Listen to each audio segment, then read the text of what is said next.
The following is a Journey into Comics Network production.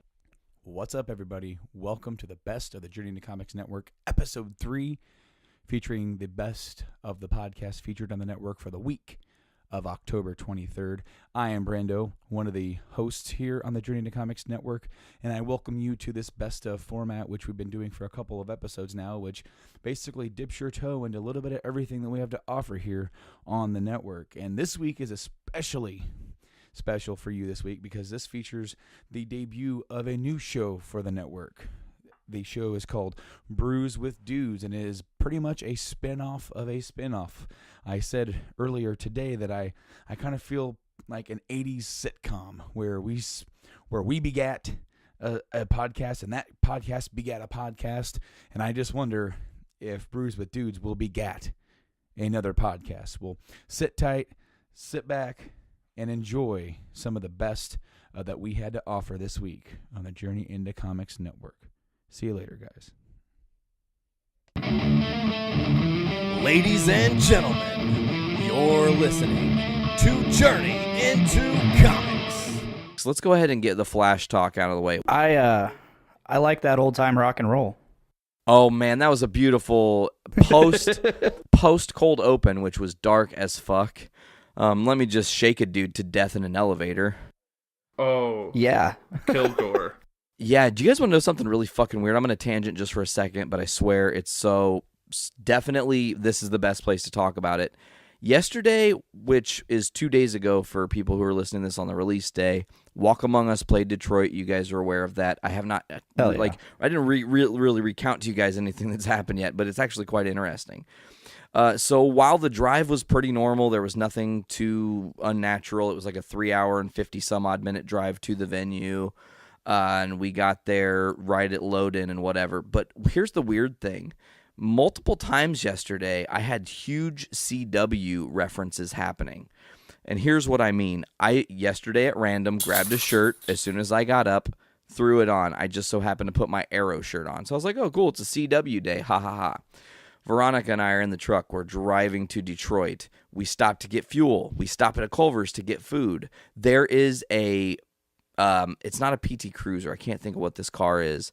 It's a Chevy, but it's like a cube. I don't know what the hell it's called. Maybe. It probably is that, yeah. But it was all red and literally had Flash emblems on it as if it were the Flash. And I was like, that's nice. And I was like, okay, that's kind of bizarre. Then we're exiting to the venue onto Kilgore Road. I was like, this is fucking weird, dudes. Like, it was like the Flash and Arrow and CW was just all-encompassing yesterday. Last thing you see, like, a Supergirl cosplayer at your concert, but, like, what is happening? Officially, I think I would have jumped off the drums at that point. Like, I'm done. There's too much. Can't do What it. the shit? But anyways, let's get into this Flash talk. We had Kilgore as the, kind of baddie of the week, setting up what's going on with the Thinker. You have... some interesting 111 day 111 day with Cisco and Gypsy. Almost forgot her name. I would have felt like a schmuck.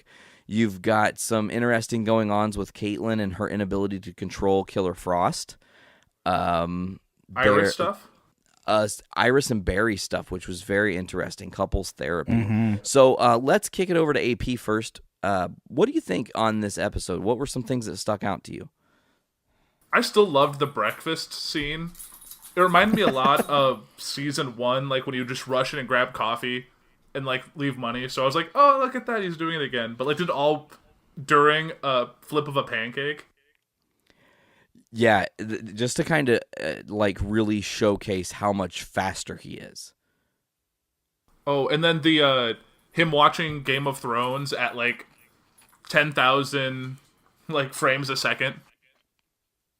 He's like, Jon Snow's dead. Oh, he's alive. Oh, that's... It was funny too at the start of that because he's like his reaction was like, oh no, oh yeah, oh no, oh, and then like Iris is like, what are you doing? And then he's like, oh, Cisco's just catching me up because they're like the internet's a landfill of spoilers now, big thanks to Journey into Comics, you assholes. Since we're spoiling this Sons of episode for bitches. everybody, a week old, I don't care. But the funny thing at the end of that was what you said about how, he's like, Jon Snow's dead. Oh, he's alive. And I just thought to myself, like, man, for anyone who hasn't watched GOT, who intended on watching it, good fucking job, The Flash. Cool. At least you know Earth 1 has Game of Thrones. Very solid point. At least, but it's a different cast. That would be hilarious. It's like Rupert Grint is Jon Snow. Like, what is this? Like, I don't know what's happening. Earth 1's Ned Stark survived. Oh my god, that would be crazy. But the crazy thing is, because he survived, there was like zero drama throughout the entire show. Oh, that's So it basically interesting. just turned into a sitcom. It's like That'd be- Seinfeld or Friends, but it's with the Game of Thrones cast. Yes. Yeah, that show would be totally different if Ned Stark was still alive. Oh yeah. That show goes nowhere fast. I gotta talk a hypothetical. Who the fuck is the Kramer of the Game of Thrones if that's the way the show goes out? Who's just the lovable idiot that just busts in at inopportune times? Hodor? Oh my Sam. god, that's great. Samuel Tarly. Oh, that's even better. That's better, yeah. Oh man, but I could kind of see Samwell kind of more as a Newman character though. I would, Littlefinger would be maybe Newman. maybe Braun. Oh, Littlefinger's Newman is better. Yeah, See. let's get back. We can do a whole episode about what if Game of Thrones. Was Seinfeld. Oh, Oh man. yeah. What if Seinfeld? Maybe we should do that for a Patreon exclusive. Oh my god. After Game of Thrones wraps, we'll do a whole what if special, and we'll take concepts and just like, what if Game of Thrones was in the step-by-step universe? And it's about the Lannisters. Oh my god. Oh, that's dumb. I'm sorry, guys. Anyways, back to The Flash. Damn it. Yeah. This is Tangent Catastrophe. Well, one thing I really liked about the way the second episode of Flash took is that all the groundwork that Iris had laid, like over the summer and in episode 1, Flash just throws it out the window. It's like, oh, I know what to do. I'm the Flash. I got this. And just disobeys everything that she'd laid down. Like, all right. I found it super interesting that they did the couples therapy thing, and like, I guess if it was me and I had to go to couples therapy and I was also a superhero, I would better think about some of the things that may happen while we're in that meeting that don't make us look like we have miscommunication, because Iris and Barry don't have miscommunication. They're really good at communicating for the most part. But to the psychiatrist who is seeing them in couples therapy, they seem like a hot It's fucking like, why are you mess. taking notes? That's not a problem. Oh, I'm just taking notes. I have to go. You're not going to write down that he just left, right? Yes, I'm going to write that down. But what was your favorite part about the episode, Blaine? Oh, that's a good question. I mean, as dumb as it sounds, I really enjoyed the bear. Oh god damn it, what's his name? I had it in my head. Bob. I love the Bob Seger, the whole Bob Seger scene. Oh, you're talking about. I can't get away from it. Did what, Risky Business? Yeah. Is that the Risky Business thing with Tom Cruise? And I'm a big Bob Seger fan, so like just to hear that come on, I was like, oh hell yeah. But no, I enjoyed the new suit. I enjoyed how in the trailer they made the new suit like basically just complete comic relief for the trailer, but in the actual show it was the villain using the suit against him.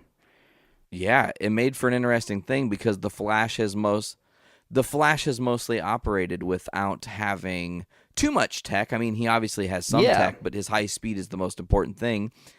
Being Cisco, he's a genius. He wants to make everything a step up for his hero friends. He's always constantly I want to know when Cisco sleeps. If he's making gear for every member of Team Arrow, Team Flash, sometimes the Legends, if Ray needs his suit adjusted or something. Like, what does Cisco get paid to do also? Because he's not making much on the CCPD gig. I mean, let's be real. Well, didn't he get all of Harrison Wells's? Didn't Barry Allen get all of Harrison Wells's money when he died in that will? Yeah, but do you think Barry's just writing paychecks to his friends to help Star Labs stay afloat? Yeah. Probably. I don't know. You guys are just like, yeah.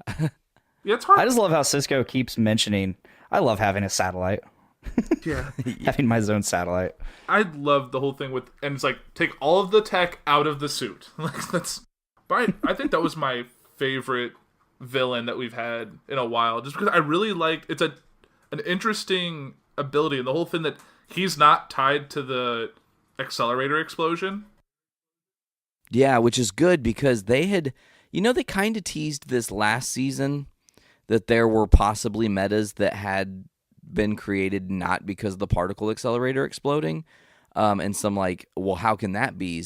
So that actually this is a beautiful time now. We're early in season 4 to drop that somehow, some way, metas are being created in elsewhere. Yeah, I look at he says oh, I'm not the only one. I was like, what? Yeah, and it's only just beginning here. The floodgates coming. It makes me think about season 2 with Zoom, and now there's a whole new tier of upper thinking villains. I can't wait for us to get our first return villain speedster this season. Yeah. I'm looking forward to Eobard returning, or maybe we get Hunter to come back in some way. I don't know how you do that. I really like that idea. I would love to see a costume New 52 Reverse Flash. Oh my God, his new silver with the black lines that go down his arms. Yes, that would be amazing. Yeah, that suit's super awesome. There's actually this dude, Boss Logic, who does a lot of concept art and people want to know what fucking Army Hammer would look like as the Green Arrow or the Green Lantern. I can make that. And this dude fucking photoshops the shit and makes it look super high tech and cool looking. He did the Red Death in a realistic style, and it looks amazing. Blaine, do you know about Red Death? Sounds familiar. He's a new character. Essentially, there's this dark metal saga happening in DC right now, and a bunch of alternate Batmans have been created. Okay. It's basically in an alternate world where Batman chose to take the powers of the Justice League. So at one point, this is a little spoiler, but I don't know if you're going to read the comic. It's he turns his Batmobile into a sonic treadmill and sucks all of the Speed Force from the Flash and takes it on as his own ability. It's really messed up, but he becomes, the Red Death. I was like, okay. It's awesome because his suit's got the bat logo on his chest, but there's a lightning bolt through the center of it. That'd be rad. And he kind of looks like Zoom. He's got the kind of weird mouth coverage going on, and still looks like Batman. Still has the bat ears. Can't get rid of those. I'm looking this up. I gotta see this. There's I'm wondering, do you guys think we're gonna start building towards Bart Allen's introduction into the Flash? He being the 31st century Flash, grandson of Barry. Well, they did tease the Tornado Twins, kind of. Yes, they did last week. So it's possible, but I don't know if they're ready to open the doors to the distant future, beyond Eobard Thawne. I just think there's a whole lot of story that hasn't been told yet that they can pull from for that. I mean, how incredible would it be to do a whole episode in the 25th century as Eobard? Here's the thing. He has such a tragic story, guys. Think about it. He literally is a kid who is obsessed with the Flash. He loves the Flash. He's like, oh my God, I want to be like the Flash. Someday I want to run as fast as the Flash. He learns how to run as fast as the Flash. He can then kind of replicate what the Flash was doing and realizes he's the Flash's greatest foe. That's a mind fuck. Then you're like, well, what do I do? Do I go back and fuck with him and start this thing that we have that creates him to be such a legendary superhero who I fell in love with and wanted to emulate? Or do I break the status quo and not do that, which, of course, he decides to take the darker path? I would just love to see that on TV, Yeah, I know they said at some point when they were talking about the show that they were going to avoid time travel for a bit, but I think that would be a good thing to do in season 5. Ooh, yeah. That'd be a good. Of course, what they'll probably do is at the end of season 4, there'll be some epic thing that looks like they're going to change the whole status quo of the Flash, and we'll totally expect that. And then the first episode of season 5 will totally undo that and go back to kind of a normal show. That's their MO. I still wanted like 3 episodes of just Kid Flash as the only speedster. That would have been sweet. We talked about that when we did our like finale breakdown. I wanted what we talked about so bad, and they're like, as soon as they started teasing their trailer, I'm like, well, at least they come back in like episode 1, like halfway through it, and that's what I was like, all right, just like when they did second season premiere, Flashpoint. It's like season 3 premiere. Season 3 premiere, yeah, like one and done. All right, Yeah, Flashpoint. I wanted more Flashpoint. I know they couldn't do much because it would affect all of the other CW shows that let it run a couple more weeks, and then like you'd have the Flashpoint, Arrow, and Legends, and well, maybe not Legends because Legends might, I don't know, with time it might not have affected them as the same. I don't know, but yeah, it would have affected all the other shows except like Supergirl and Legends. But I guess they could have done an Arrow. I would have watched that. But yeah, man, it would be super interesting. But I know they do it because they don't. There's people who watch one CW show but not the rest. Yeah. You know, I don't get it at all, but people do it. Okay, so let's wrap Flash Talk a little bit here, guys, and get into what we thought about the episode. Personally speaking, I think this is a great stepping stone in the second episode of the season. It's definitely getting my love for the Flash back, and I'm all jacked up and ready for more Flash. Before we know it, we're going to be at an epic mid-season finale. Before we know that, we're going to be at a crossover event, and the next thing we know, we're going to be at the finale and be like, holy shit, this show, like, it's like the Flash literally emulates the character that we're watching because it seems like it happens so fast. Like, I don't know about you guys, but it seems like every season of The Flash just happens, and it's boom, before you know it, it's over, and you're like, fuck. Yeah. I want The Flash again. What?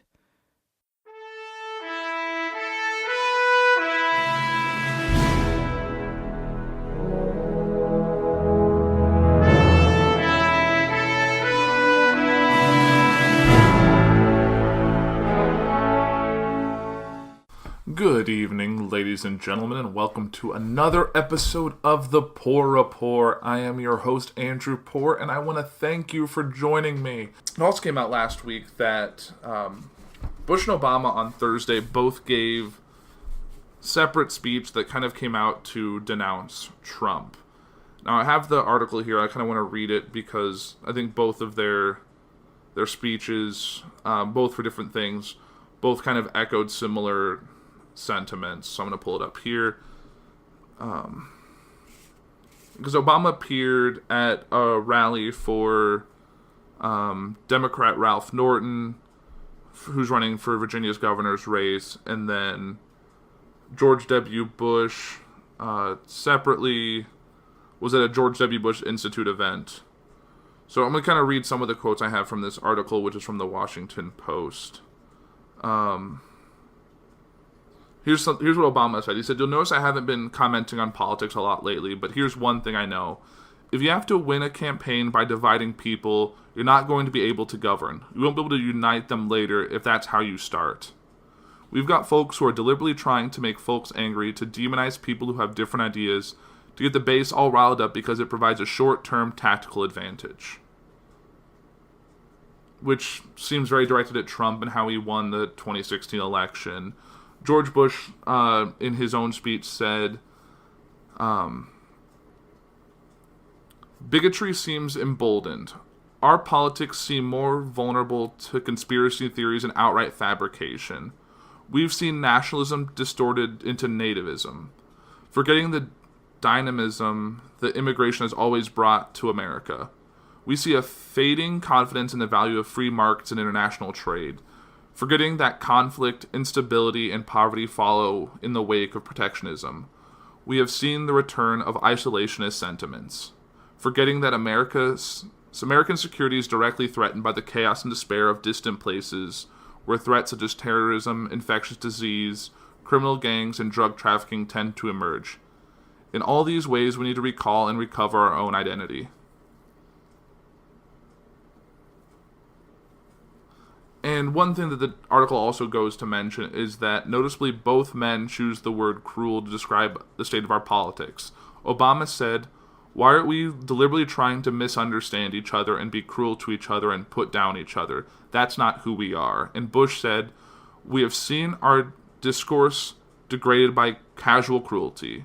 At times it can seem like the forces pulling us apart are stronger than the forces binding us together. Argument turns too easily into animosity. Disagreement escalates into dehumanization." Now, it's kind of crazy that it's come to a point where Bush and Obama have come out and kind of denounced what America is turning into under the Trump administration. Now, both of them probably have criticisms about each other, but they're both united in the fact that they want to see America thrive. They want to see America united. They want to see America be the United States, which is what it is. We need to strive to be inclusive, not exclusive, and to think of our fellow man, especially in times of difficulty. We've seen it with the events in Charlottesville. We've seen it in the events in Vegas, and we really need to put our best foot forward and try and really live and put effort into uniting each other instead of dividing. Now, I'm kind of trying to figure out the best way to move forward in my show, because obviously what's been going on, it's kind of hard to think you can segue from one topic to the next. Obviously, I try and be somewhat humorous in the show, but sometimes it proves difficult. But I'm going to try and move forward either way. So it's come out, another bill has actually come out that's going to halt election meddling on social media. So this will affect websites, apps, search engines, social media, and networks with over 50 million unique visitors. And it's able to put social media on par with radio and TV with their disclosure requirements. This is a lot to prevent people donating, people creating false stories, foreign governments putting out their own propaganda to sway elections. And it's going to put them under the same requirements and the same rules as we already see on TV and radio as that form of outreach. So this should, hopefully, if it gets through, will help fix a lot of the problems we saw in the 2016 election going forward with the 2020, the 2018, all those future elections.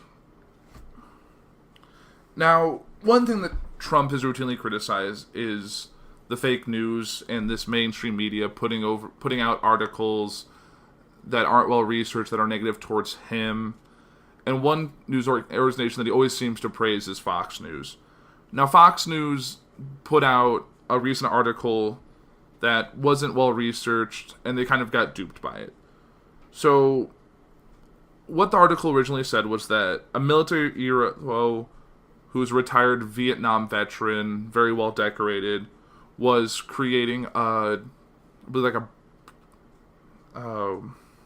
bronze and glass presidential seal that he wanted to give to President Trump as a gift. So, obviously, that's something that really appeals to the base. That's something that Trump would want to hear about. That's definitely something that Fox News like to put forward. So they put this article up and said basically like, decorated war hero creates gift for Trump. And then it turns out that this person, though a veteran, didn't serve in Vietnam, wasn't as well decorated as he was, still was making the bronze seal. But it really came out that they pushed the story out because it sounded really good to them without doing the due diligence and the fact-checking.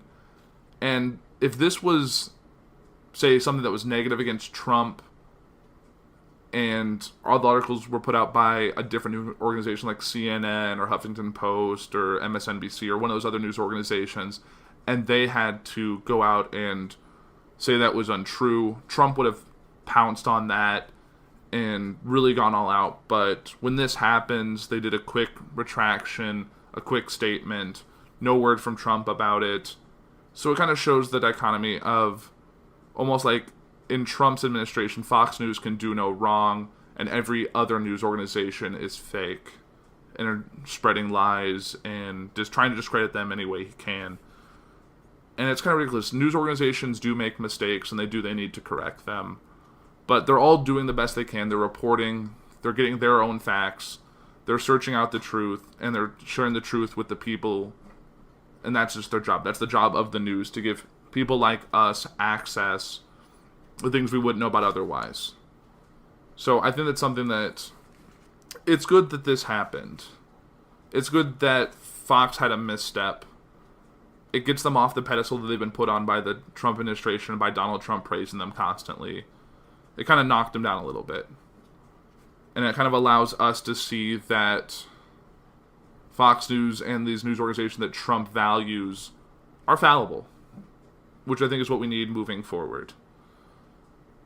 And I know earlier we've talked about jokes and with like the late night news. So in a recent Al Smith dinner, Paul Ryan, who we know is the Speaker of the House, made a couple jokes about Donald Trump. I know he said it in one point. He said, like right when he stood up when they were applauding his entrance, he says, "Enough with the applause. You sound like the cabinet when Donald Trump walks into the room." And something also saying like, "Every morning I wake up in my office and I scroll through Twitter to see which tweets that I will have to pretend that I did not see later on." And I'm going to share a short audio of this interview, and then I'll kind of come back to talk about it. You know what I find amazing about this is I don't think I've seen this many New York liberals, this many Wall Street CEOs in one room since my last visit to the White House. I want to promise you, though, because I've heard a few stories about how the dinner went last year. So I want to put your minds at ease. You can relax about my remarks. I know last year that Donald Trump offended some people. I know his comments, according to critics, went too far. Some said it was unbecoming of a public figure, and they said that his comments were offensive. Well, thank God he's learned his lesson. The truth is, the press absolutely misunderstands and never records the big accomplishments of the White House. Look at all the new jobs that the president has created, just among the White House staff. And when you read the papers tomorrow, everyone's going to report this thing differently. Breitbart's going to lead with, "Ryan slams the president amongst liberal elites." New York Times is going to report, "Ryan defends the president in a state Hillary won." And the president will tweet, 300,000 at Al Smith dinner, sheer mention of my name. Now, as you see, it's good to sometimes joke about what's going on, but Paul Ryan, as Speaker of the House, has a lot to gain from a Republican-run White House and House and Senate. And you can't joke about things that you're quietly endorsing. Yes, Trump does some crazy things, but you making light of them doesn't change the fact that some of the stuff he does is ridiculous. And a statement like the whole thing with the Twitter, saying what I have to pretend I didn't know about later on, is a little ridiculous. I think that you should, if you're involved in this administration, you shouldn't be able to make light of what the administration is doing and the stuff that the president is saying. I think you need to be held just as accountable as he is. So I think making light of it, though it's sometimes good to make light of certain events, is not something that he should be doing.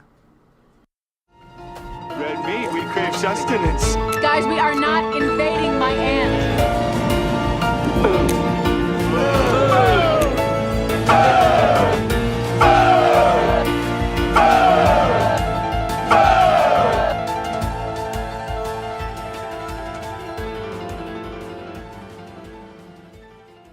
AP, you failed to mention one of the most important things about this episode of Foodies Watching Movies. It is episode 4 of season 2 of Foodies Watching Movies, and I'm so glad that we can all just kind of be here today to riff.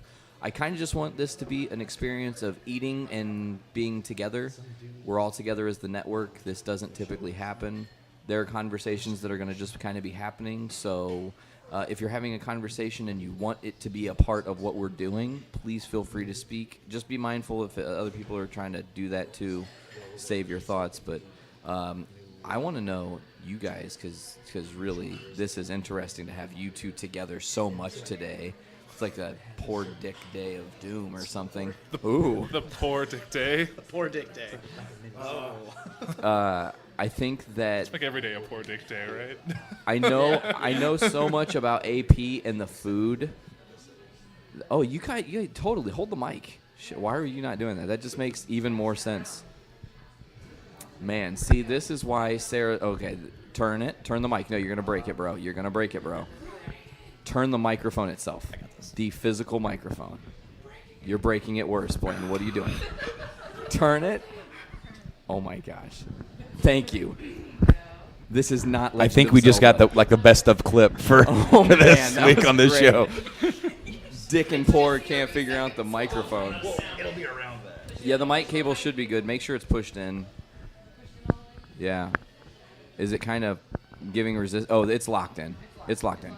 Yeah. Okay. We can edit any sort of like loud noises that came with that out of that. There, man. Keep it authentic. Keep it cult. I'm gonna start adding in noises that shouldn't go in a podcast. Oh, I love that. Like people just talking and there's like a it's like one of those like dog squeak toys. Squeaky. Squeaky or like a. Like the New England situation. What was that? I don't understand it.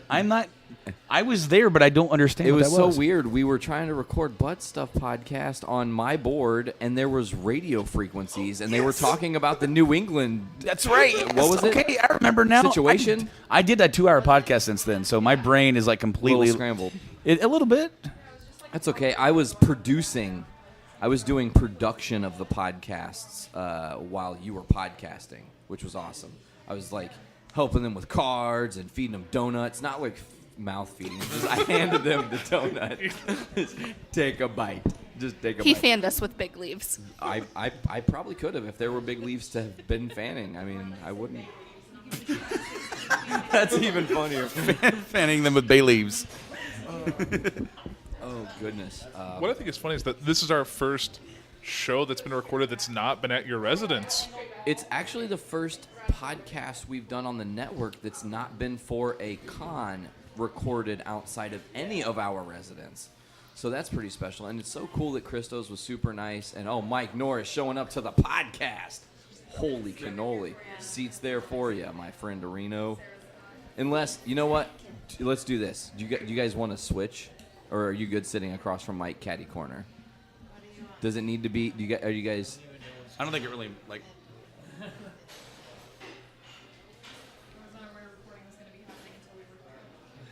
Oh, shoot! I wish I would have known that. I thought I had written in the group that we were going to also be recording. Oh, that's true. But yeah, well, it's a busy group. Lots of talking goes on.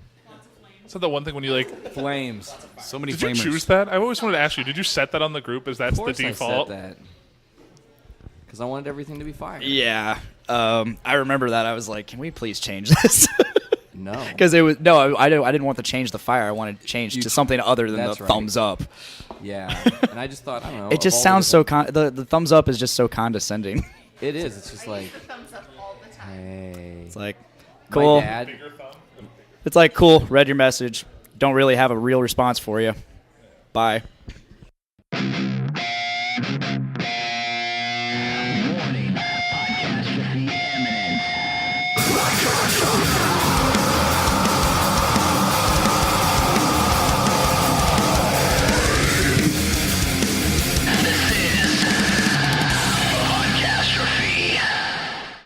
If I remember, I have a hard drive somewhere with a bunch of the videos that we used to do. Yep, I remember some of those videos. What was that? What was that going to be called? Like, I don't know. do we have like a thing for it? It was just Matt and Blaine? I know you and Justin were gonna do something. Yeah, like we that. had the boys from 816. Yeah, and there's a couple videos on YouTube of that up. And then, which I mean, actually, if you look at it, it's kind of like, although we didn't think about it at the time, like I thought about that with you guys a long time ago, and that's kind of led into like the roommate stuff that me and Felipe do now. Yeah, because I was actually going to use all this to segue into that. Very nice.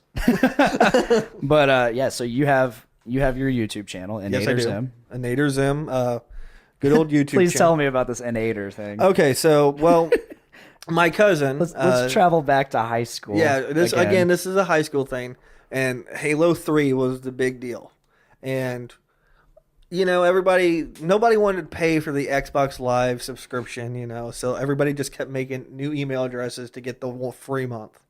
Yeah. And one time I was with my cousin because we would get off work and go play Halo straight through the weekend, like no sleep. I remember your first Xbox Live gamer tag. What was that? The Abe Lincoln one? Abe Lincoln 591. Yeah, Abe Lincoln 591. But Jesus. Oh my God, Abe Lincoln killed me. Yeah, Abe Lincoln killed you. That Abe Lincoln's a dick. Yeah, dude. Fucking asshole. How dare he? But yeah, I was with my cousin Zach, and he's going to make me a new gamer tag, and he wants to spell Invader Zim, and his dumbass forgot the V. And because I kept telling him, like, dude, it's not going to be available. Like, why would an Invader Zim be available? And he's like, well, I don't know. We'll just see. And he's like, holy shit, it's available. And as I'm playing with it, I start getting people like laughing through the mic at us. And they're like, hey, jackass, you spelled it wrong. And I'm like, the hell are you talking about? What are these people talking about, Zach? And I finally look at the name. And I'm like, you forgot the V, dude. And he's like, oh, sorry. He's like, it kind of works, though, because he's like, a grenade, a nade, and then you're just Zim. And I'm like, that's stupid. That's dumb. But I just kept rolling with it, and I mean, it's my name for like absolutely everything as far as like gamer tags, PSNs, my shit on Steam, like everything. I'm just like, it's an Nader Zim. Yeah. And I've tried to brand it a little bit. I've tried to make my logos match the kind of Invader Zim animation style, and I do the Photoshop thing with it, and I don't know, but yeah, that's how it started. Then I came up with the YouTube channel, and I try to post some videos every once in a while, and then my favorite videos I post, because I do some Let's Plays, and I want to start doing some new ones because I just got some new software. Yeah. But because I want to do a Nuzlocke challenge. That's what I really want to do. What's that? So I want to do a Pokemon Nuzlocke challenge where everything's random. So you get a random starter Pokemon. All encounters are random. All gym leader Pokemon are random. Everything's just random. And when you're only allowed to catch the first Pokemon you encounter in an area. So like I walk into a new area and let's say I see a Zubat. I have to catch that Zubat or I have to kill it. And then the next encounter, let's say it's a Mewtwo, I'm not allowed to catch. Oh, wow. Yeah. And then also if you have a Pokemon faint, it's considered dead. And you have to deposit it. You cannot use it the rest of the game. And when you black out, you're done. It's over. Or if you still have usable Pokemon like in your PC, you're good. But like once you don't have any Pokemon available, GG, it's over. Oh wow. So I want to do a Nuzlocke.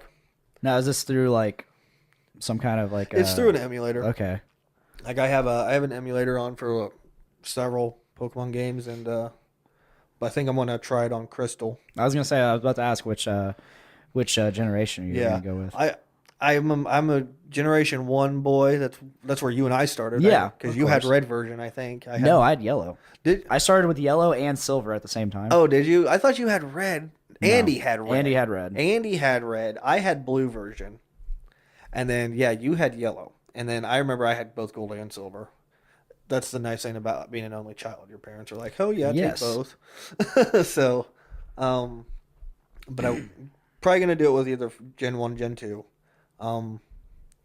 But yeah, I just started making Let's Plays, and then eventually me and my buddy Felipe, who also lives in Chicago, we started doing this little mini series called Roommates, and we just do some random stuff on that, and so far people seem to like it. It is quite humorous. Well, thank you. I watch those videos, and I just can't help but think back to the videos we made, and it's like it's all there. Yeah, exactly. It's all there, like the same humor, plus Felipe. Yeah, plus Felipe. Like Felipe, the way like we describe our characters, because we're trying to make it be like real to us. Yeah, but it's a little bit more exaggerated. And Felipe describes me as being the Ron Swanson of the show, and I'm like, I can rock with that. I love Ron Swanson. Give me all the bacon and the eggs, and I mean all the eggs and the bacon. But I believe you misheard me. I said I want all of the bacon and eggs. yeah, I want to be that Ron Swanson character. So we try to play our roles, but eventually we want to kind of branch out, and we want it to catch up. Like we want it to be like a fairly decent thing. Like I'll go pitch this to NBC if I want to. Yeah. Oh, by the way, I have a role for you in a future episode, hopefully. Okay. And I'll just give you a hint. Brutal burrito. Oh shit. So literally, it sounds like. But yeah, that's the hint. That's it's gonna be probably distant future. Okay. But we want to do an episode with that, and then yeah, we have a fun time doing these things. The most recent episode, Felipe thinks he gets superpowers, and it's filmed in a kind of mockumentary style, like the Office or Parks, and yeah, we just put it together. I dug that because like Cesar, he also guested in the video. Yeah, Cesar guest in this one, and he's just like, he's not that fast. Yeah, we not made that fast. Cesar. If you don't know Cesar is a big fan of the Flash. Yes, like loves DC Comics, but he loves the Flash, and so we wanted to incorporate that into this video. And so I just told him, I was like, listen, every chance you get, you're just gonna be like, I don't understand why he thinks he's so fast. I want him to basically be obsessed with the fact that Felipe is supposed to be super fast, and he just can't get over it. And Felipe's like retardedly slow. Felipe is just ridiculous. Like everything he does, every character, everything he does for his character, and in real life, he's just a ridiculous person in general. He's one of the best people I've ever met. Yes, he is the nicest. One of the nicest people I've ever met. Dude is charismatic. Like when he is in a room, he owns the room. Yes, and I mean it's great. And so like with his character being the way it is, it suits him so well, and it's like someone cranked up the volume to 11 on him. Yeah. And my character is just at a point where it's so annoyed with him. It's like, why am I friends with this person? And eventually, we want to kind of flip roles and stuff. But, we'll have those episodes where... It's kind of like a Jake and Amir thing. Exactly. I see it. The way I describe it is, it's the Friends spinoff we always wanted of Joey and Chandler. Oh, shit. And... Except I play the role as Chandler. Just much more serious. Just much more serious and not as sarcastic. Yeah. Whereas Felipe plays the role of Joey, just brown. Way dumber. Just way dumber and Mexican. So. Yeah. I really... Well, I pay attention to like little things in when it comes to comedy. I pay attention to little things like timing, like I love the physicality that you guys put into it, like just like little quirks that you guys put into your movements. And like Felipe, like we do pretty much all of it like ad lib off the top of our head, like, and that's I can tell. Like you can tell, but that's just how you guys are. Yeah, we don't do scripts. We'll write out like maybe a basic timeline, or we'll talk about it before we shoot the scene. Yeah, but like all the interviews are just kind of off the top of our head, and like we just figure out the pacing that we want to do. And I feel like we do a really good job at pacing what we want to say, especially like this past one with like all the interviews. Yeah. Like Felipe he has that timing of when to just be a complete idiot, and it's fantastic. and you get to do this in public too. I know. And we'll have like random people like I don't know if you guys if any of the viewers check them out, but there's an episode called Dishes, and we pretty much just we have an NBA, we have a shootout, a Nerf basketball shootout to see who does the dishes, and we just do shots all around Chicago. Which you guys used to do that at your old place, didn't yeah, you? we used to. You did we used to have we used to have a thing called Dorm Ball, and like the show is based off of all real life things. Like there's gonna be like stuff that comes up like. Anyway, yeah, I'll get to that a little bit. But Dorm Ball was like a thing that we would play with this Nerf basketball hoop in our living room, and we would just play horse. Yeah. And eventually it was like, we'll play horse to see who does the dishes. And like, just things like that. And it's always the stupidest shots. Like I spent 2 weeks trying to kick the ball off the wall into the hoop, and I finally made it, and that was like the toughest shot anybody made. And then I think finally Skylar made like this absolutely ridiculous shot where he like took off his flip flop, hit it, it hit the ceiling, and then hit like in the hoop. Wow. We're like, what? I can't make that because I don't even own a flip flop. That's not fair. It's not fair. But yeah, like these are all things based off like what we did in the original apartment with me, him, and Skylar. Like our original like shot where our little demo shot was. Felipe comes down and he finds gummy bears or gummy worms all over the floor, and he yells at me, and I wake up and I have one stuck in my beard. And this is at the time where I had my beard out pretty bushy. That's from a real thing. We were sitting there, and I was watching Netflix. I don't remember what show, and Felipe is like, "Hey, I'm gonna go to bed." And this was for someone's 21st birthday party, and I was like, "All right, I'm gonna watch TV." Well, I guess he came down like probably like an hour or so later, and he sees me passed out on the couch. Except I'm passed out in like a weird position. Yeah. And there's gummy worms all over the floor. And he like yells at me, and I look up at him, and I've got my hoodie on, and I just have a gummy worm in my beard. And he's just like, "What the hell is going on?" Oh my God. I don't remember it. I don't remember passing out. Yeah. Or any of it. But I was gone. Done. Yeah. And then that like just other things were like I put my head through a wall because of a video game. Just out of pure anger. I don't know if I ever told you that. I don't think you did. I was playing Destiny. Yeah. And we were doing a raid. Uh-huh. And this was my first time ever doing it. And I mean, I'm a fairly quick learner. And I'm trying to figure out what's going on. Nobody's telling me. And it's like, just tell me my role, what I need to do, and I'll do it. It's not that hard a concept, I felt like. Yeah. And so I'm like telling these guys, "Hey, you need to tell me what to do." And they're not telling me. We just keep on dying, keep on dying, keep on dying. We've been at this part for like an hour. I'm like, "Guys, tell me what to do."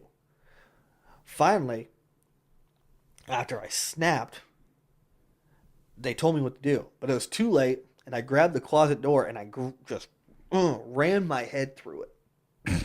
So there was a giant hole. Oh my God. Where my forehead went through the door.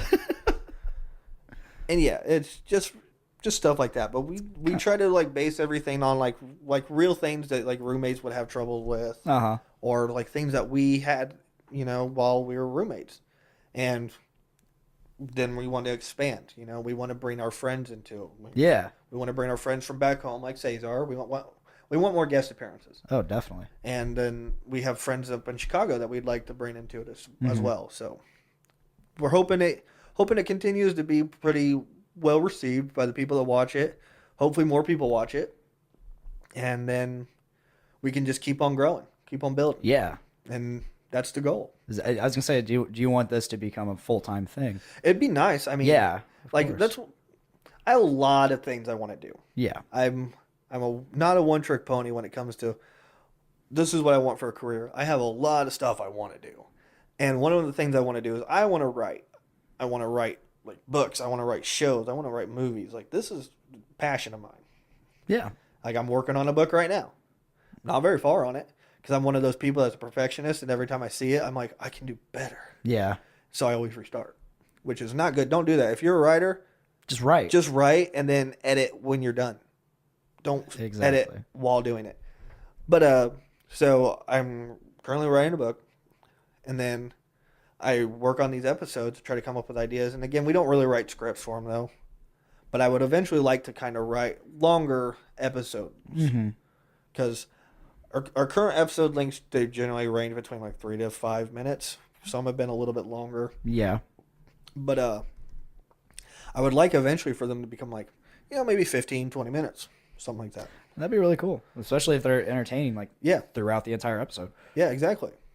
And I mean, we've all had bad roommate experiences. Oh boy, have we. Yes. I mean, everybody has. If you haven't, then I mean, good for you. But yeah. A lot of us have had bad roommate experiences, whether it be went off to college, had a bad dorm mate, paired up with a buddy, didn't work out, Done All that of it. on multiple occasions. Yeah, I mean it happens. This podcast was almost originally founded on a roommate ship that Yeah, exactly. didn't quite work out. But you know what? Like, you live and you learn. Yeah. And we can all relate to this. So we want it to be a relatable, fun experience for everybody. And then we want it to build and become, something popular, something that grows. I hope so. I mean, and that was one of the reasons, I mean, besides you being like one of my best friends throughout the years, that was one of the reasons I wanted to bring you onto the show, because you have something that you can promote, that you can promote on my podcast through my podcasting network, the Journey into Comics network. Yeah, exactly. And hopefully you can grab some fucking potential viewers and subscribers from our audience. Subscribe. Yeah, please subscribe. Subscribe right now. Go to YouTube, search Inator. Forget the V. It's not Invader. Search Inator Zim, all one word. You'll find me. Subscribe. Good luck.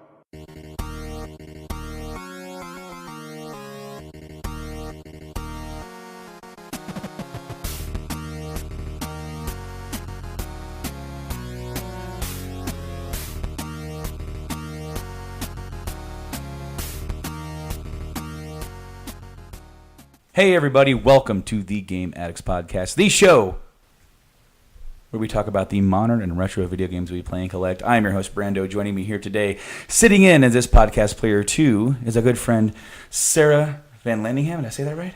Yes. Awesome. I said that right. Yeah. I don't ever really think I've said your last name out loud before. No, it's a long one, 12 letters, Yeah. like 4 tiny little words. Can I buy a vowel? So this is a game not similar to Fatal Frame, but the meter reminded me of it. I have brought Eternal Darkness. Have you brought this one as well? Oh, it's such a good one. See when there's doubles, that's how you know it's a good game, you guys. Look at this. Exactly. Twinsies again, Eternal Darkness. Now, have you actually played this game? Yes. Did you get stuck Yes. at any point and have to restart this game? This game is something else. It's weird, right? It is one of the more weird games. I never owned it back in the day. Okay. But I rented it. Yeah. Because I got my cube, and it didn't have a lot of games for it. Mm-hmm. And I saw this, and I'm looking at it, and I'm like, is this kind of like Resident Evil? Yeah, it's not really though, because the sanity meter is a totally different game. Right, but like what I was talking about was like the look of like the tank controls and everything. Yeah, that kind of brings me to that mechanic. Yeah, but this game it was definitely something else. It was scary back in the day because it messed with your TV. They had a sanity meter in this game. That if you, when the enemies would try to attack you and things, they would drain your sanity. And when your sanity started to get drained, things would happen like you would get one hit KO'd and get a game over, but it wasn't really a game over. It's a fake game over. Yeah. They would pretend, or it would say all of a sudden you'd be walking and then like an error message would come up and say that your save file had been deleted.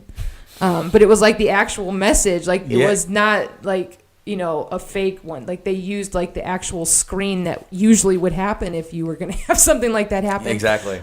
They would mess with the volume controls, and I'm doing the quotations for the radio. The volume controls on your TV, so it would like mess with the picture quality, or I don't know if it messed with picture quality, but it would mess with it would turn the volume up and down like on your TV, and it would I don't know, it was a variety of things like that it would mess with you in quote-unquote real life. Well, because it tried to bring you in. Yes, it was an early way of trying to suck you into the gameplay, yeah. Now, interesting, you actually have an extra sticker, or an extra... I do, that is interesting. And... I'm not sure why. Okay. Some of the versions of games you'll find in North America have English and French. Mm-hmm. And so, so your copy might have been produced to also have been released in Canada. Yeah, it looks like it. Hence the it's got some extra Canadian. Well, on the back, it also has some extra dialogue or extra lines where it's all in French. It does. I see that here. Yeah. Now, interesting. Like that kind of like gameplay integration is something that for like people who played Metal Gear.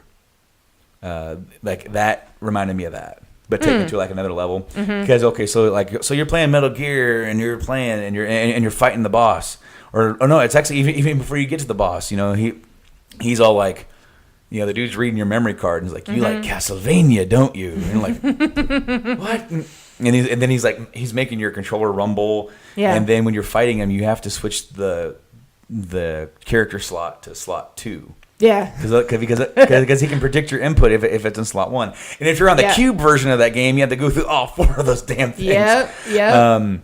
But this is only available on the cube, as far as I'm aware. You can play. Yeah. You can play it on the Wii. On the very first models of the Wii have GameCube built into them. Yes, you can put it in the front just as you would a normal size disc. Not a lot of people knew that about the original Wii. And then it has like the controllers and memory card slots on top. They took those out eventually. Yeah, they did. But I think it'd be really cool to see this get like a remaster or. I would like to see them fix what was clunky about it, because the sanity meter, you could get yourself caught in a loop. Because there was like a time element in this game where you were going back and forth to like these different periods in history, these weird things, and then you'd be back in like this main mansion and stuff going back and forth. And you could get stuck places where you literally, the game would trap you and you had no choice but to either start wherever your last save point was, or in some cases literally start the game over. Like you'd have to just start all over again. It was a little clunky in that way. Some of the controls, as in the horror genre, horror survival in particular,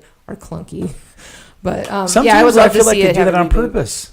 Some of the games, when you listen to interviews with some people, they say that they did sometimes. Yeah. Resident Evil in particular, they say, oh, well, that's part of it, just to add to like this dreamlike experience. You know, like when you have dreams where you are trying to like run and you can't really run, you know, that kind of thing. But no, I'd just like to have controls that feel good. And next up, Resident Evil. That's a good segue. Absolutely. Like you made my job easier. So this is my my copy, my original. That's not my original one I owned. My original big box copy that I tracked down, because this actually, I didn't start with Resident Evil 1 originally. I didn't either. I actually played Resident Evil 4. That was the first one that I played. Yeah, I really enjoyed that one. Mine was 2, because when I got my PlayStation in the fall of '98, it came with a demo disc, and 2 had just come out, so it had a video for it. Okay. So about maybe a few weeks later, I got to go rent my first PS1 game, and it was Resident Evil 2, and it scared the crap out of me. Yeah, that was one. Was that one Nemesis? No, that one was the one with the Resident Evil 2 was the one with like the lickers. Oh, like when you first see them, they're crawling on the ceiling. Yeah. Okay, but that's scary for a kid. Well, I mean, picture going from Super Nintendo to that. And that's a huge jump back in the day. And so I was like completely terrified, but loved it. Yeah. I kept going back for more. So of course I wanted it for Christmas, but I might have like waited too long to say that I wanted this, because by the time I asked for it, they said we'll see, but they probably had already done their Christmas shopping. Yeah. Because I didn't get it. So I got some Christmas money, but I didn't get enough money to get RE2. So I picked up the director's cut of RE1. Okay. And while RE1 is not the best entry in the series, it's rough, man. Those old 3D controls. I love this game to death. This game makes me laugh so hard. The voice acting in this game, like, it's bad. This is like D-level movie. Like levels it's pretty bad. of quality here, and I absolutely love it. It's almost the charm of it. Oh yeah, it's super campy. Yeah. But this copy I picked up locally. It's a little like rough around the edges, but it still has the little styrofoam insert. And one of my favorite things about it is behind the disc is like the lab underneath. Yeah, there's like broken window and blood and a spooky scene. So like That's cool. the old PS1 games used to come in the big box. And, I remember.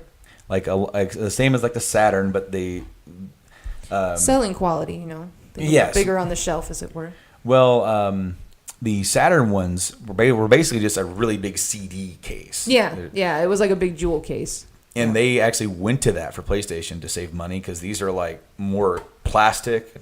They have like when you buy specialized I got a PS1 game down there, and I'll show you. But they just print that in there to get that nice little plastic ridge. But I found this locally, and I have more copies of this game than any other game in my collection. Interesting. It is just it resonates with me. Oh, there's another part of that. Yeah. To the lab, cool. like behind the manual. Yeah, there's just the lab. But I have the director's cut. Not my original copy because it disappeared. But I bought a brand new copy in 2007, about 10 years ago, on eBay for $20. So I got to actually unwrap it and nice, like have that old school feel. And then I bought this copy, you know, which I saw it on the shelf and was like, I don't need this at all. Yeah. But you need it. But the collector in me was like, no, feed the beast. I have to. And then I found the original director's cut, which came with the RE2 demo disc. Yeah. So now I have that. Yeah. So I have 3 copies of the same game. And then they did the remake for GameCube. Mm-hmm. So I have that. Yeah. And then they did the HD remaster of the remake for PS3. And then PS4, right? Okay. Okay, so when they did it for PS3, it was download only. Oh, that's kind of fun. It was sad. It's no fun. I was heartbroken. In certain situations, digital's fine, but for the collector and me that wants some of these games that mean something to me, yeah, I understand that. So over in Singapore or Hong Kong, they have a physical copy of RE remake on PS3 with a reversible cover. One says Biohazard, one says Resident Evil. Oh yeah, that was the original title. Yes, of course. And then it also has 2 manuals, one in Japanese for Biohazard, one in English. And then when you played the game, it would just ask you like language, English, and that was just for subtitle because the entire game is voice acted in English. It's the same with this one. If you play the Japanese version of Resident Evil, any of them, all the language is in English. Because to them, it was like a homage to like they were trying to make a Western horror that got brought over to Japan. And all the movies over there, they don't dub them; they just do the subtitles. I see. Because they don't want to ruin the integrity of the original. That's what I've heard anyway. Yeah. It's not like us where we overdub everything. True. But yeah, I imported that and bought that, and I have that in my collection now. And then they released it with Remake and Zero on PS4. Yep. And I don't own it yet. I'm actually like boycotting that one because you have too many copies already. I don't need it because I already got the damn thing. You don't need it. But I absolutely love the original Resident Evil. I love playing as Jill and having my buddy Barry come around and just act so weird, and then like, wow, you were almost a Jill sandwich. I mean, it's so. Just looking at the cover, it's Bruce Campbell. Yes. On the cover with his boomstick. I mean, you look at the cover of that game, it's all over it. All right, since we were talking about PS1, I'll just go ahead and bust out the Silent Hill. I brought the Silent Hill, and I couldn't choose, so I brought I can't choose between 2 and 3, and here's Silent Hill 1 right here. This is the original Silent Hill, which has just about as much camp. You've brought 2 with you. Good. Hey, we've got the Xbox one. This has extra content on it. The Restless Dreams. After the game is over, you get to do that. But Silent Hill 1. Have you ever played Silent Hill 1? Absolutely. Silent Hill 1 with the pterodactyls. That's all I got to say. Why? Why are there pterodactyls?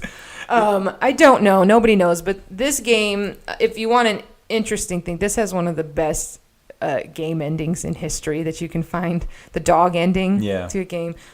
Look it up if you haven't. Silent Hill dog ending. You'll be handsomely rewarded if you don't want to go through the I rented mess of this it. game But back in the day because I saw this was horrifying back in the day. The fog was horrifying. Like, I remember like trying to find his kid, Cheryl.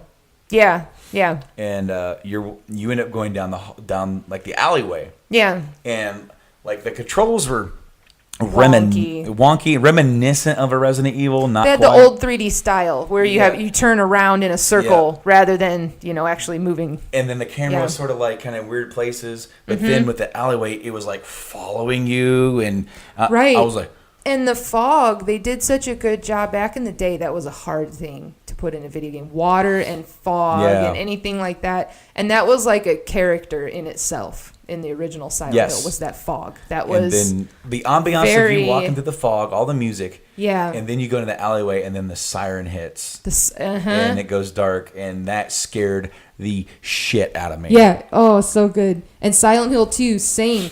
These games right here, I couldn't decide between them. Silent Hill is one of my favorite game series of all time. I love Silent Hill because, I'm going to have to say 2. I'm going to go with you on 2 as being probably my favorite, with these like close behind for different reasons. But the story in 2, if you're a fan of psychological horror, you have to play this game. If you're you have to play it, and you need to read about what all of the enemies mean, because the movie screwed everything up. Yeah. I mean, the movie, if you just watch it as a movie, it's like, okay, this is whatever, it's a horror movie, fine, and it looks cool.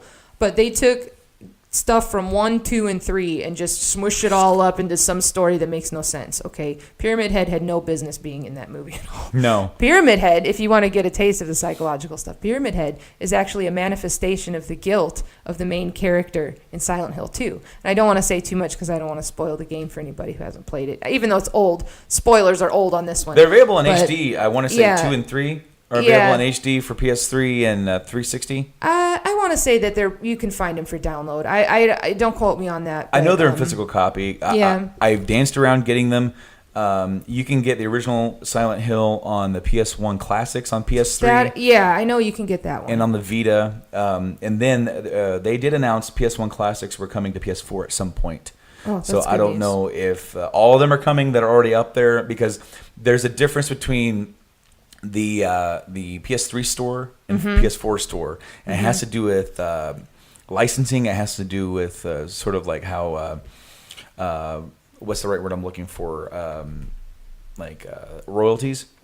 Because, for example, and also I guess technical problems, because unrelated, Konami, sure, but if you could download and play the original Metal Gear Solid on the PS3 and PS Vita as a PS1 Classic, you cannot on the Vita store go and get Metal Gear Solid 1. Licensing is weird, man. It's licensing, but I also heard it's available over in Europe, but in America they never did it because it was it was something to do with a security issue within the network. And then after they had that big Sony had that big network crash, anything that is like supposedly a problem. And the original people who put that, Konami put that up, and they're like, we're not going to update that. They're like, okay, then it's not available. You can still get that. We told you how to get that. You just have to plug your Vita into a PS3, download it to the PS3, and then move it. Ugh, it's a pain, though. It is a pain. But, yeah. Anyways, Silent Hill. Silent Hill 2. I played it originally on the PS2. Yeah, it originally came out on the PS2. Yes. This was a later release on the Xbox. Yeah. It says here the extras are additional playable character, Maria. Yeah. More secrets revealed. It is. You get a whole extra scene to play through at the end of the game. New areas, weapons, and items, enhanced graphics, and lighting effects. So it's worth playing. It's worth playing for the extra scene. And that's awesome. I enjoyed it. I actually still haven't played this yet on the Xbox, because I played the original back in the day, because I liked the first one a lot. Yeah. But it was the second one that had me riveted. Yeah, it's so good. Because I really felt like the writing, and even though, sure, some of the voice acting in 2 is kind of like it's campy. cheesy. It's video game acting for sure. But like in the first one, it was even more cheesy. Like and you're shooting pterodactyls for some reason. I had to go back to that. It just makes no sense. I went back and played the first one a few years ago, and it just cracked me up having these little demon children with knives and daggers. The little demon babies. They're tiny little knives, and they're evil. I died so many times because of those evil little babies, because they just overtake you. But Silent Hill 2, the way that the story opens is just great. I mean, and it's very, not to bring back up Zelda, but the first Zelda, they just drop you into the game and they say go. Silent Hill 2 is kind of like that. You're just dropped into the game and it just says go. And you don't know why you're there. You don't know what you're doing. You don't know where to go. There's all this fog. You definitely experience that game as the main character, James, as it unfolds for him. They're very good at keeping, like, it's not one of those games where you know a whole lot more as the player than what's given to you in the moment in the game. It's good for that. It's very immersive in that way. With Pyramid Head, okay, so like, for example, by this point, like, we already had Nemesis.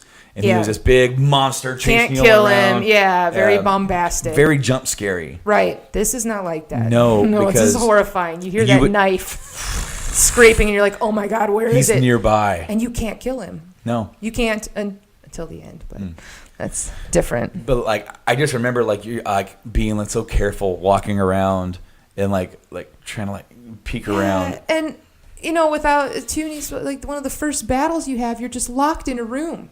You're locked. You. I think it's the apartment building. Yeah. So one of the first areas that you're in, and the first quote unquote battle that you have with Pyramid Head, you're locked in a stairwell with Pyramid Head just dragging this sword around, and they don't tell you that you're not supposed to fight. You don't know what you're supposed to do. All of a sudden, you're just locked in with this creature that's trying to kill you, and you just have to survive. That's literally how you beat the first boss, is you just survive it, Oh, yeah. It's a good one. And just a nod to Silent Hill 3, I have to say it is just one of the creepiest games. The Silent Hill 3 is famous for the big bunny heads that have the blood on their faces and like all the circus scenes and all of that stuff and the carnivals and all of that. The main character is very good. You get to play as a female. That's where they got the female lead, I think, from the movie, was out of Silent Hill 3. But anyways, really good story tie-ins in 3 as well. It's definitely worth playing. Silent Hill 4, The Room is okay, but it's got its own horrific value. But anyways, is it your turn to grab a game? We kind of had Silent Hill at the ready, both of us. I have a few more as well. I have 4 more. I have a handful more that we can go through in a timely fashion. Yeah, sure. Because these next 2 that I have, I don't have a whole lot to say, but I just wanted to point them out. Devil May Cry. Interesting choice for horror. Yeah, that well, works. it's not so much a horror as it is ambiance. Yeah, gothic, if you will. It is very gothic. Yes. It fits in with Halloween. The series definitely went on. I have the first one. I hated the second one, and I played the third one, but I don't own it. Okay. This was supposed to be Resident Evil 4. Yeah, I remember hearing something about that. Or this was pitched. And then it repurposed. And then it all got repurposed, and like Mario Brothers 2. As is a lot that happens within the world of game development. Mm-hmm. Terrifying action thriller from the creators of Resident Evil. So there you go. The first. See, the thing is that this isn't necessarily a horror because you're playing as a dude who is a complete badass. Yeah. Which is why the Resident Evil movies aren't horror. They're an action flick because, like, literally so the Resident Evil games, the early ones at least, you're just somebody with a gun trying to survive the zombie apocalypse. Right, standard. Or mutants, monsters. Right. But then in the movies, they have Alice, and she is this Billy badass who cannot be stopped. Yeah. So then it's like, well, there's nothing to fear. Yeah. Other than the situations. Well, this is kind of that way, but I mean, it's just very interesting, and it does kind of pull a little bit from like Castlevania. It has that sort of mood. Yeah. Yeah. And what's funny is that, and then later games, Castlevania would pull from Devil May Cry type gameplay, which I didn't like. I didn't like that. No, I didn't like that either because I leave my Castlevania alone. Because Devil May Cry sort of like started the type of gameplay that would be seen in like God of War, and right? And which is like that action with the timed events, and all of that type of thing, But then survival. Playing this is not really what I expected, but I definitely wanted to bring it up because of its origin and of course like your ambiance and then your setting.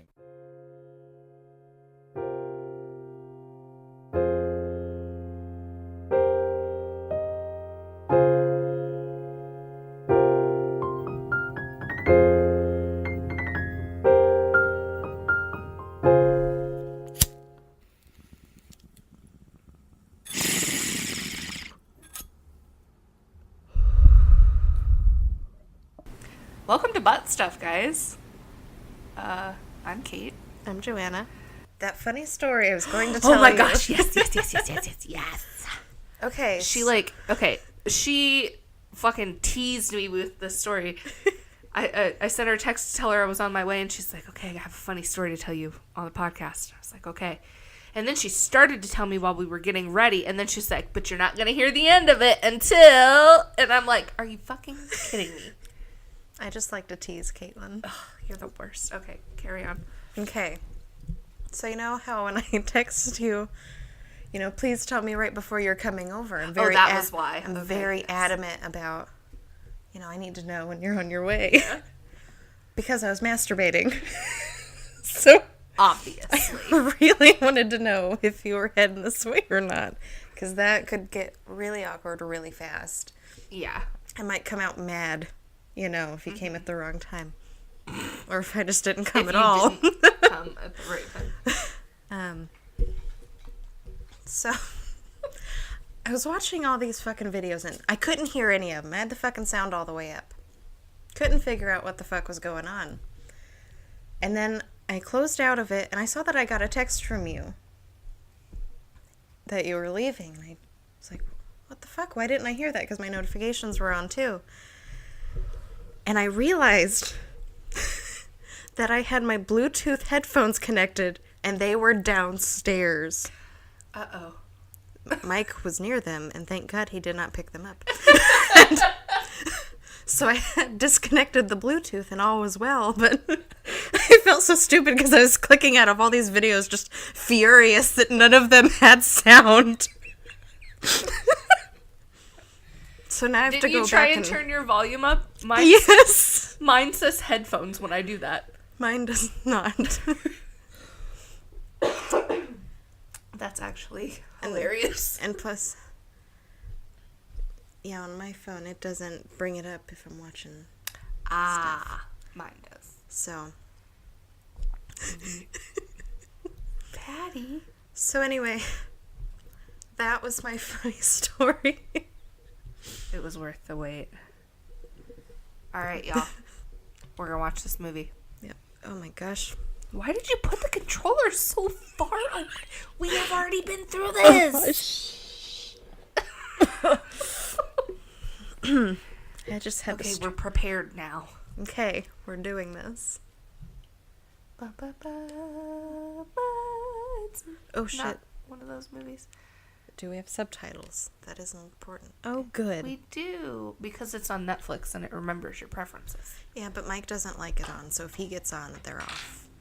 That's very strange. Maybe you should turn it down a little. Oh shit, that's far away too. Sack up, Billy. I never realized that's what she was saying.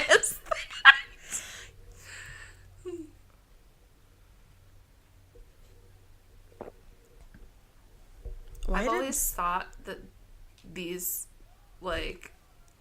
horror movies that start with old found footage are, I don't know, just completely fucking ridiculous. But that's what makes them great. Yeah. Speaking of fucking great, have you watched 31 yet? 3 days ago. Do you love it? Wait, 31? Rob Zombie's 31? No. Oh my gosh, that movie's fucking hilarious. What is it on? I own it. Oh, okay. I bought Well, then maybe I'll borrow it. Yeah. Just smacked my chin on the microphone again. What is that? SOOEE? That's what you say to, pigs when you put their food out? Suey? Really? Yeah. I've never had pigs. I've never had pigs either. I really don't like pigs. I like eating them, but I don't like them alive. Unless they're the tiny cute ones and they're in videos and I don't have to actually touch them. There's literally 8 people and he brought one joint and she called him a genius. I mean, maybe it's really good stuff. Really good. Everybody gets one hit. Okay, bye. Okay, never mind. There's actually 9 people. It's actually been a while since I've watched this. I think Same. It's been since probably the spring. Oh, I think it's been longer than that for me. I probably wasn't really watching it. I probably took a nap to it. This child clad in denim, head to toe.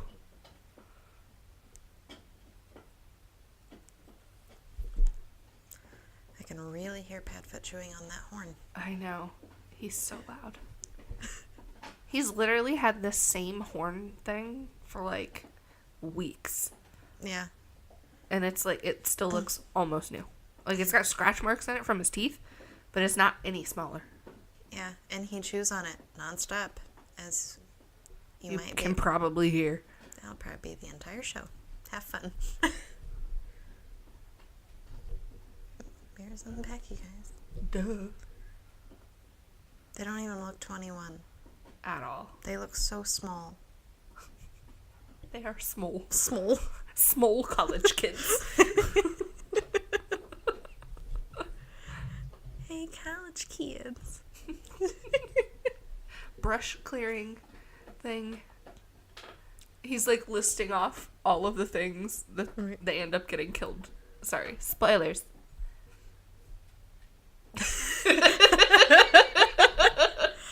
Have you ever wanted to stand on some aisle, and then when you hear someone in the other aisle, you just completely fucking blank faced? But I feel like I would start fucking laughing. It just I wouldn't would work. be like, I'm just fucking with you. I'm sorry. This reminds me. You know how Mike scares me a lot, and I get mad about it. Mm-hmm. Every time I've tried to scare him, it never works. One time I farted and started laughing, trying to hide behind a door, and I didn't get to scare him that time. One time Brandon had the hiccups, and I thought, oh, I'll scare him, and then he won't have the hiccups anymore. So we were just, like, watching something on TV, like, not talking, and I just said, I'm pregnant.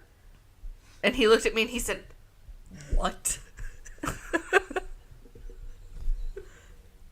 I was like, I was trying to get rid of your hiccups. I'm sorry.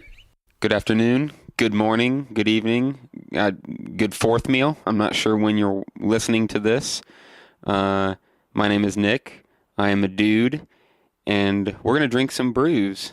I've got a couple friends with me today. A lot of you, perhaps, maybe, have heard of Dr. Dongo. Go ahead and give us a hi. Hi there. He looks just as sensual as he sounds. I've also got my good friend Zach Davidson with me. How you doing, Zach? I'm great. Thanks for having me. Absolutely. Welcome to the debut podcast of Brews with Dudes, where we're going to taste all sorts of different beers. In most cases, they're going to be new beers that none of us have tried yet. And we're going to talk about them. In between that, we're going to talk about dude stuff. But last but not least, we've also got my friend Brett Maxwell with us today. Brett, how are you doing? I'm doing very well. So, Zach, your brew that you picked this week is going to start us off. Did you have anything that you wanted to say about what you brought while I'm cracking them open? Only that I tried to look for something I've never had before. It stuck out in my mind as an island lager, so I anticipate it being, you know, a little fruity, maybe a little,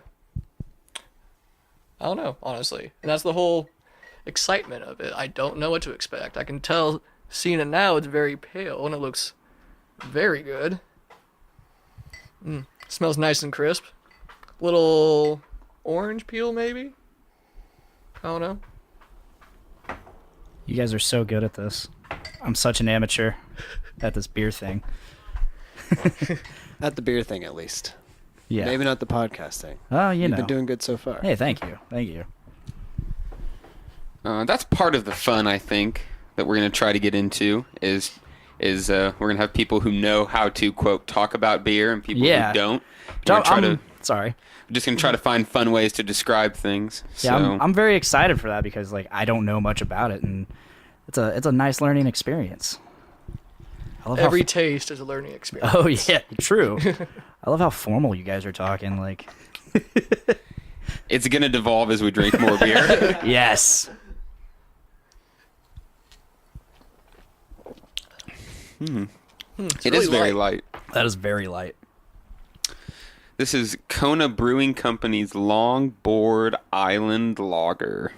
I'm almost a little surprised at how light it is, to be honest. You say Kona? Kona, yeah. Kona, I believe they got acquired by Budweiser or Anheuser-Busch. Really? Yeah. I could definitely see why it's would be their island lager. This is something that I could drink if it was a very hot day. I know with certain beers they sit a little too heavy sometimes, and this one's got for a light beer, which I'm not usually a fan of. This one has still a good flavor and doesn't just end up tasting like Bud Light or something of the latter. So this is definitely something I could drink on a hotter day and enjoy. Yeah, it definitely strikes me as something Grandpa would like. Grandpa's not a huge fan of the hops, although this does have a good hop character. It's not much, but yes, I'm also like Brett. I like my beers a little more hitting you in the mouth with some flavor. This is what you call a good warm-up beer.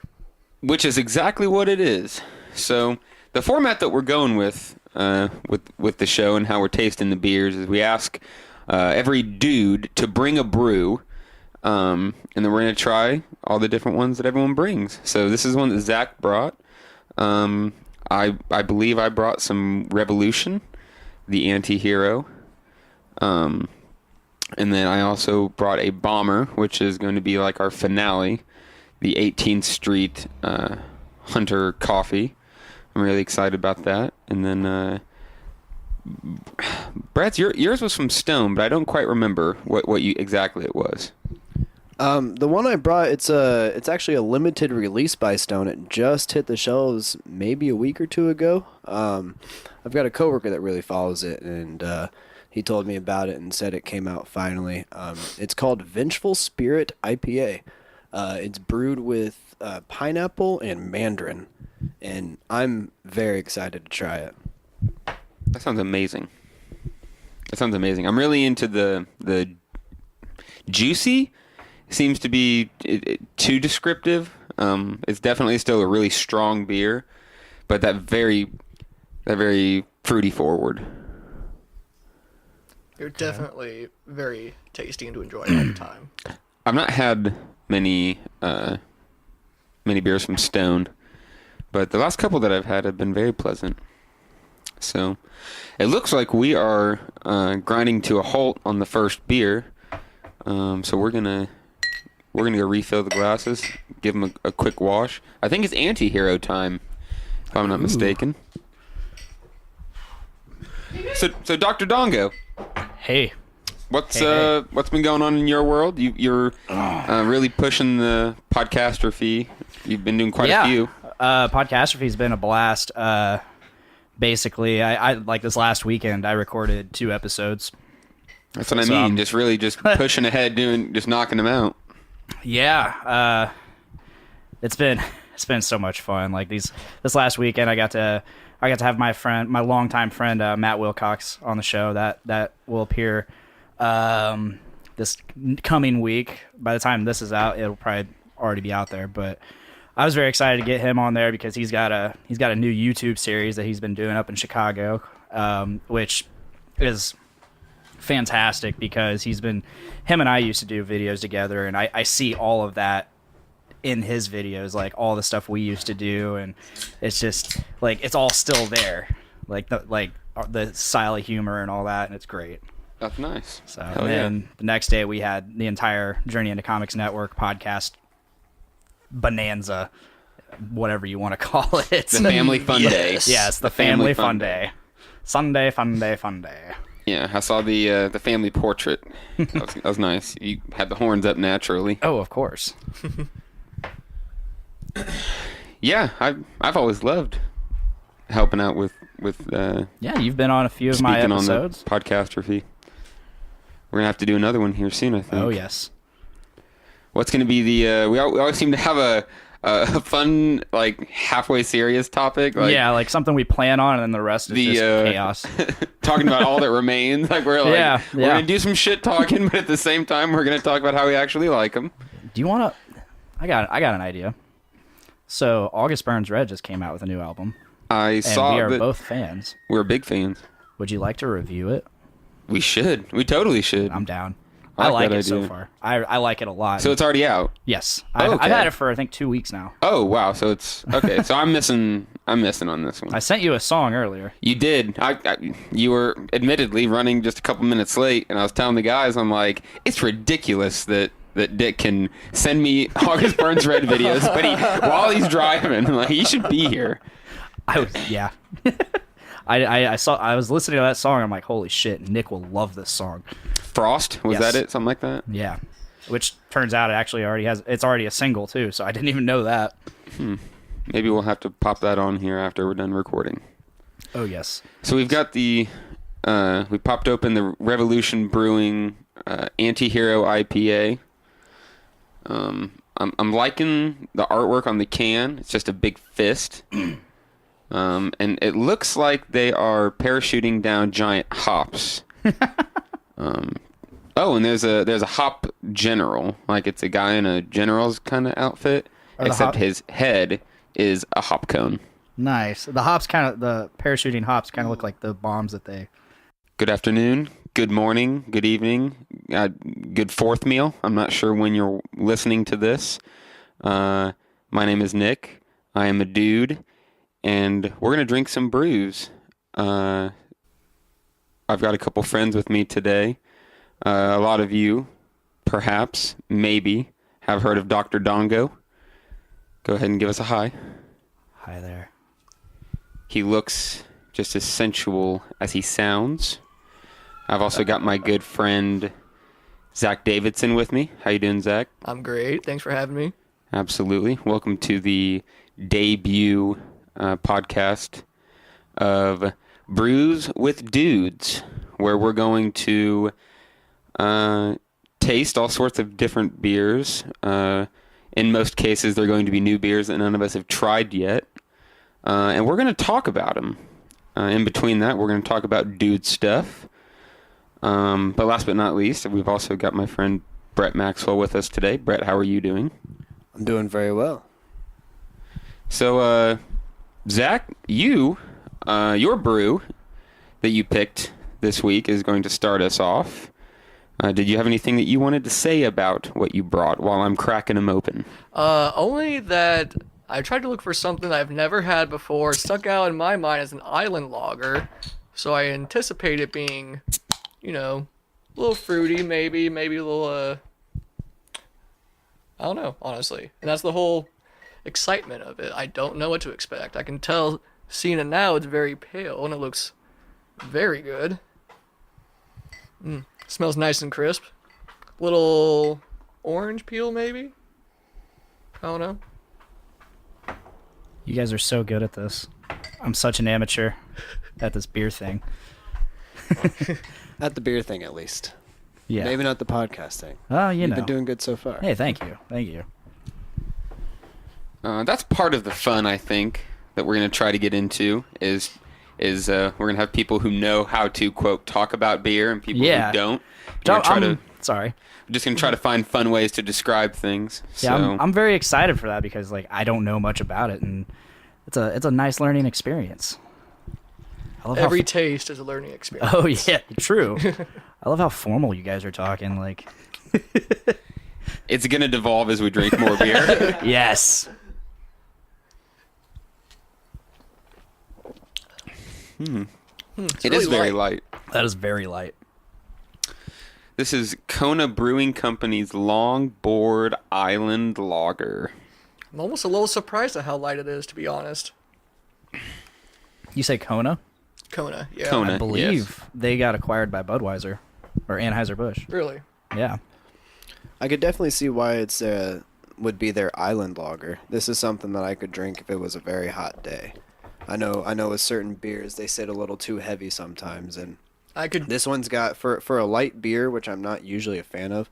This one has still a good flavor and doesn't just end up tasting like Bud Light or something of the latter. So this is definitely something I could drink on a hotter day and enjoy.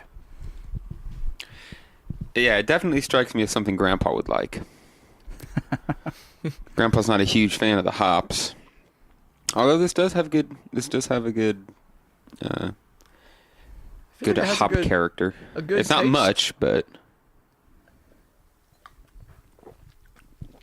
But yes, I'm also like Brett. I like my beers a little more hitting you in the mouth with some flavor. This is what you call a good warm-up beer. Which is exactly what it is. So the format that we're going with the show and how we're tasting the beers is we ask every dude to bring a brew, and then we're going to try all the different ones that everyone brings. So this is one that Zach brought. I believe I brought some Revolution, the anti-hero. And then I also brought a Bomber, which is going to be like our finale, the 18th Street Hunter Coffee. I'm really excited about that. And then Brad's, yours was from Stone, but I don't quite remember what exactly it was. The one I brought, it's actually a limited release by Stone. It just hit the shelves maybe a week or two ago. I've got a coworker that really follows it, and he told me about it and said it came out finally. It's called Vengeful Spirit IPA. It's brewed with pineapple and mandarin, and I'm very excited to try it. That sounds amazing. I'm really into the juicy.